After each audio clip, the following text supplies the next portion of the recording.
Graduates, welcome back. It's a real pleasure to have you here tonight to join us in celebrating the achievements of this year's students. I'm really confident and sure that everyone's really excited to hear your experiences over the last 12 months since finishing school. So we'll begin with you, Eli. Mate, you transitioned into a full-time apprenticeship after you finished school. Could you share us a bit about that role and share us a bit about the organisation that you work with? Yeah, no, it's a pretty good place, to work, Yeah, and you said that because your boss is sitting here. Yeah, I can see the two bosses there.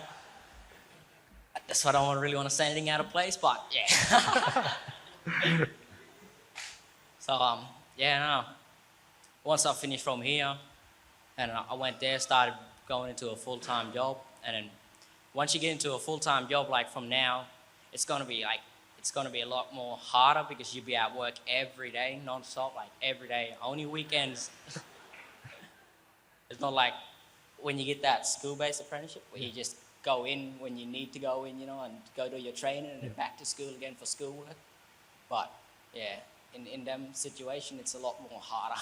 Wonderful, mate. Well, we're extremely proud of your achievements and seeing you grow in your position.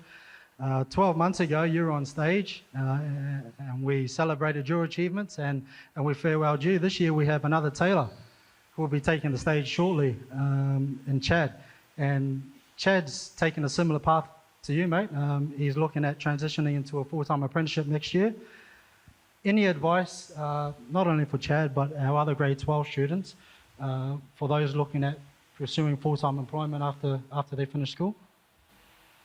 I like to say to all the boys that graduate now that has apprenticeship, when you go into work, heads up, ears out, just listen to what they're gonna help, tell you what to do, and then once you get into it, then you start going into a lot better worker, and always listen to your supervisors, and everyone, all your other workers there, they'll be there. Oh, shoes. Yeah, mate. You're doing well.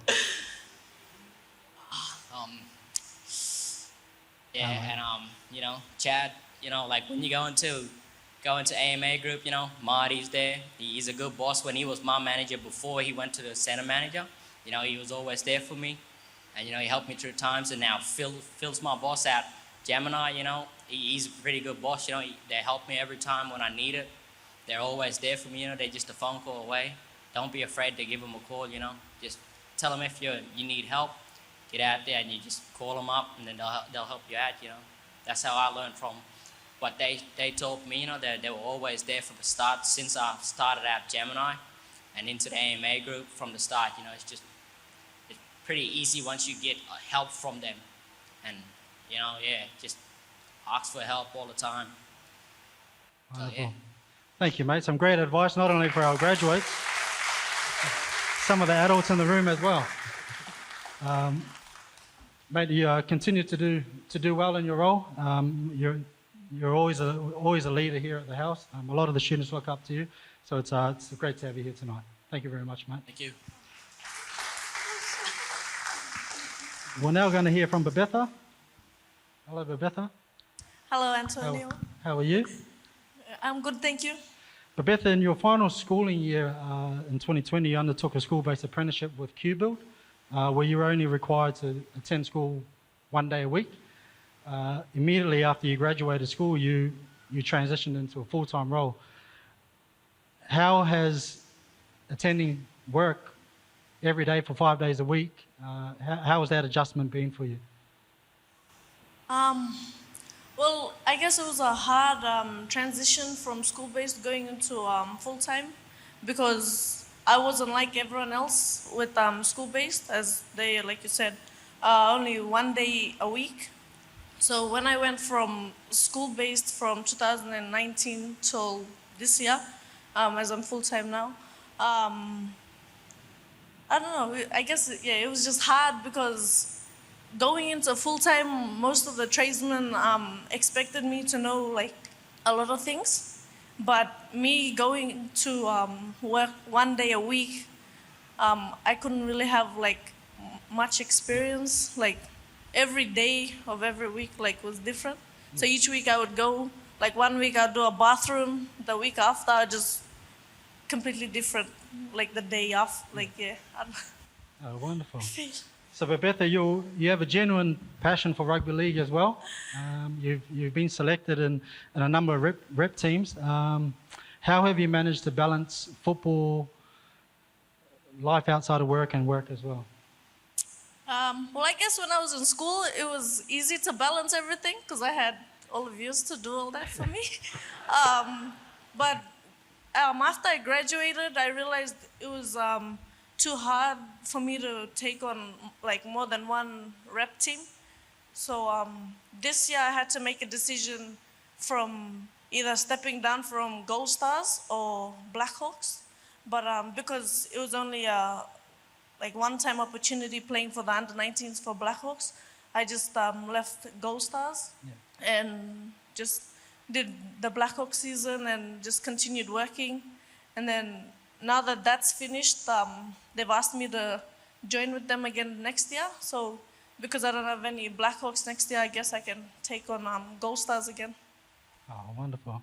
Well, Babetha, it's really great having you here. We're excited to see what you do in your current role as an apprentice with Q-Build, and we'll see what you do on the field next year as well. So a round of applause for Babetha, please.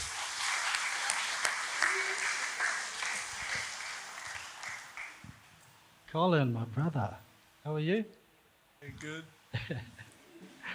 Now, mate, you've had a pretty impressive journey these last 12 months. You took part in the Navy Indigenous Development Program. Could you share a bit about that experience and what you learned from that time being in that program? So at the Indigenous Development Program took place in Cairns for 5 months.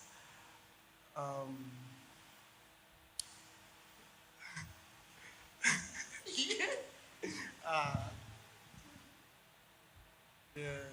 And was that based in Cairns the whole Yeah, time? it was based in Cairns. So, like, what you do, like, you do some Navy, then you focus on some cultural stuff. Then, like, you do TAFE for a couple of months. So you also had another graduate in that program as well with Aaron. Was it comforting having someone there familiar Oh, yeah. for you to get through some of those rigors? Yeah, it was fun with him. So, yeah. How was the training and getting up every morning? Because, mate, you have a really popular reputation here of being the most difficult student to wake up in the morning. Is that correct? Yeah. Mate, I've witnessed it firsthand, and it was when we arranged work experience for you one week, and you were required to get up at 6 o'clock. I got to the house, and Colin was still snoring, and the house parent said, "Oh, good luck waking him. You got no chance." And I was like, "Oh, okay." And I physically couldn't wake him up. We could have picked him up, put his clothes on, put him in a shower, put him in a car, and he would not wake up. So, how the heck did you get through 6 months in the Navy program? Nah, they woke us up. They yelled at us. No, but well, because of your journey and having that courage to pursue something different, we also have another student who's graduating tonight that will be entering the same program which you did 12 months ago. So, because of your actions, mate, you've really laid a path for those other students looking at pursuing a career in the DeFore. So, well done.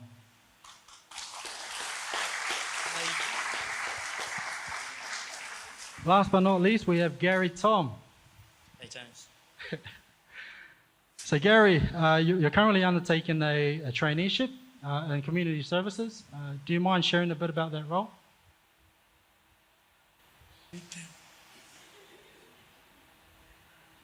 Yeah, it was. Your traineeship role. Yeah, it was alright. Did some of the work with here NRL Cowboys House, and it was a bit hard to all the stress you do from the kids and TAFE work. So, yeah. Oh, wonderful. So you're employed by the NRL Cowboys House as well, so we can't get rid of you. Eh? Yeah. But a part of your role as well is in-class support, which is assisting Year 7 students in class at Ignatius Park College, which is your previous school. How has that experience been? You could probably see yourself and some of those young kids, especially coming from a small island to the big city of Townsville, and going to a school like Ignatius Park. That must have been special for you. Oh, yeah. I've been to, like, little schools, but then Iggy was, like, the biggest school I've been to. And it changed, like, everything, how we had to put our bags in the lockers. Didn't get that. But so I tried to tell them, all the Year 7s that just came in. I was like, boys, gotta put your stuff in the lockers. You can't carry it around. They're like, what? You sure? And I was like, yeah. So it was really good seeing them boys learning in class. Most of them needed help from the start, and yeah. Wonderful, mate. Well, you're always a valuable student, and you're still a valuable person to our organisation as well. So, guys, we thank you all for taking the time to join us this evening. It's been great catching up with you. Throughout the night, you'll be joining us to celebrate some of the achievements of 2021. However, I truly believe that this has been created by the success that you graduates have been able to achieve. So thank you very much.